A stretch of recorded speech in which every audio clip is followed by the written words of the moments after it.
அப்பா இறந்ததுக்கு அப்புறமா இப்படியெல்லாம் நடக்குதுன்னு சொல்லிட்டு நேத்ரனுடைய மகள் அபிநயா அவங்க சமூக வலைதள பக்கங்களில் ஒரு சில விஷயங்களை பதிவிட்டிருக்காங்க. அந்த பதிவில் அவங்க என்ன சொல்லியிருக்காங்க அப்படிங்கிற முழு தொகையிலையும் இப்போ இதில் பார்க்கலாம்.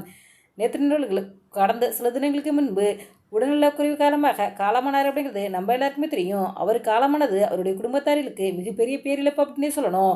நேத்ரன் காலமானது பிறகு சின்ன திரைப்படங்களை பலருக்கும் நேத்ரன் குடும்பத்தாருக்கு சப்போர்ட்டாக தான் இருந்தாங்க. நேத்தன் அவர்களுக்கு புற்றுநோய் பாதிக்கப்பட்ட சமயத்தில் அவங்க குடும்பத்தார்கள் கூடவே இருந்தாங்க. அந்த சமயத்தில் அவங்களாம் ரொம்ப உடஞ்சி போயிருந்தாங்க. பல வலிவதனிலே கடந்து வந்திருக்காங்க.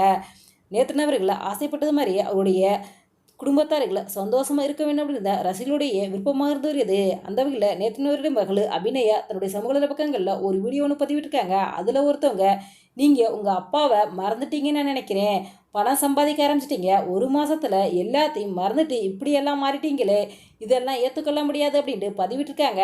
அதுக்கு அபிநயாவங்களும், எல்லாத்தையும் நீங்கள் எப்படி தீர்மானிக்க முடியும்? நீங்கள் சொல்ல நினைக்கிற இடம் இது கிடையாது. எங்களுடைய தனிப்பட்ட வாழ்க்கையில் இந்த கட்டத்தில் நாங்கள் எப்படி இருக்கணும் எங்களுக்கு தெரியும். இதெல்லாம் ரொம்ப தப்பு. தினமும் எல்லாரும் சாப்பிட்டு தானே ஆகணும்.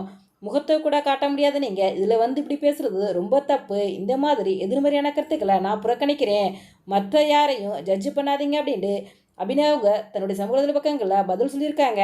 இதை பார்த்தா ரசிகர்கள் பலரும் இதையும் கடந்து வாங்க, எதையும் கண்டுக்காதீங்க அப்படின்ட்டு அபிநயாவுங்களுக்கு ஆறுதலாக ஒரு சில விஷயங்களை சொல்லியிருக்காங்க. இந்த வீடியோ பற்றிய உங்களுடைய கருத்துக்களை எங்களுடைய கமெண்ட் பாக்ஸில் பண்ணுங்க. இது போன்ற இன்னும் நிறைய தகவல்களை உடனுக்குடன் தெரிந்து கொள்ள எங்கள் ரெடாபிள் 2.6 சப்ஸ்கிரைப் பண்ணுங்கள்.